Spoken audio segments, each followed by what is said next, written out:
இந்த சம் பாருங்க என்ன கொடுத்துருக்காங்கன்னா அசல் ரூபாய் 3000 ஆனது 10% ஆண்டு வட்டியில் ஆண்டுக்கு ஒரு முறை வட்டி கணக்கிடும் முறையில் எத்தனை ஆண்டுகள் ரூபாய் 3993 மாறும் அப்படின்னு கேட்டிருக்காங்க. என்ன அப்படின்னா இது கூட்டு வட்டி ஃபார்முலால ஆண்டுக்கு ஒரு முறை வட்டி கணக்கிடும் முறையில் அப்படின்னா அதுக்கு ஃபார்முலானா A is equal to P into 1 plus R/100 power of n. Maybe இதில் காலாண்டுக்கு ஒரு முறை அப்படின்னு கேட்டிருந்தாங்கன்னா இதில் என்ன வரும்னா 4n வரும். மேபி அரையாண்டுக்கு ஒரு முறை அப்படின்னு கேட்டிருந்தாங்க அப்படின்னா இதில் 2n வரும். ஓகேவா, அவ்வளோதான் டிஃப்ரென்ஸ். ஸோ கொடுத்துருக்கதை எடுத்து எழுதிக்கலாம். என்ன கொடுத்துருக்காங்கன்னா A வந்து 3993, P என்ன கொடுத்துருக்காங்க 3000, R என்ன கொடுத்துருக்காங்க 10, n என்னங்கிறத கண்டுபிடிக்கணும். அப்படியே ஃபார்முலாவில் போட்டுக்கலாம். 3993 is equal to 3000 1 plus 10/100 power of n. இதை எப்படி எழுதிக்கலாம் அப்படின்னா இதை கிராஸில் பெருக்கணும். பெருக்கும்போது என்னென்னா 100 வரும். 100 கூட இந்த 10 கூட்டினா என்ன வரும் 110/100 பவர் ஆஃப் n. ஓகேவா, ஸோ இதை அடி கொடுத்துக்கலாம் ஒரு 0 நெக்ஸ்ட்டு என்ன ஆகும்னா இந்த 3000 இந்த பக்கம் கொண்டு வந்துடலாம். கொண்டு வந்து கீழே வந்துடும் 3000. Next 11/10 power of n.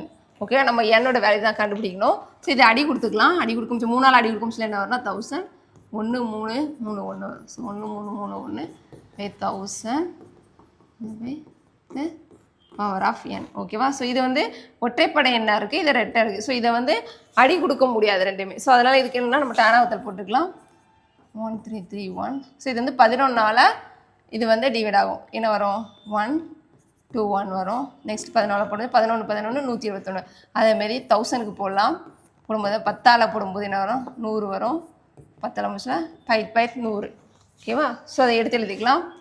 11 பெருக்கல் 11 பெருக்கல் 11 10 பெருக்கல் 10 பெருக்கல் 10 is equal to 11 power of n. ஓகேவா, ஸோ நமக்கு வந்து 11 வந்து எத்தனை இருக்குது 3 இருக்குது. ஸோ அது வந்து மொத்தமாக 3 போட்டுக்கலாம். ஓகேவா, இப்போ 11 10 அதுமாரி 10 போட்டுக்கலாம். Power of 3 is equal to 11/10 power of n. So இதில் வந்து வேல்யூ வந்து நமக்கு சேமாக தான் இருக்குது. ஸோ அதே மாதிரி இங்கே வந்து 3 இருக்குது, இங்கே n இருக்குது. ஸோ அப்போ அதோட வேல்யூ என்ன வரும் n is equal to 3. ஓகேவா, ஸோ அப்போ ஆன்சர் என்னது n is equal to 3. அதுதான் ஆன்சர் இந்த சம்முக்கு.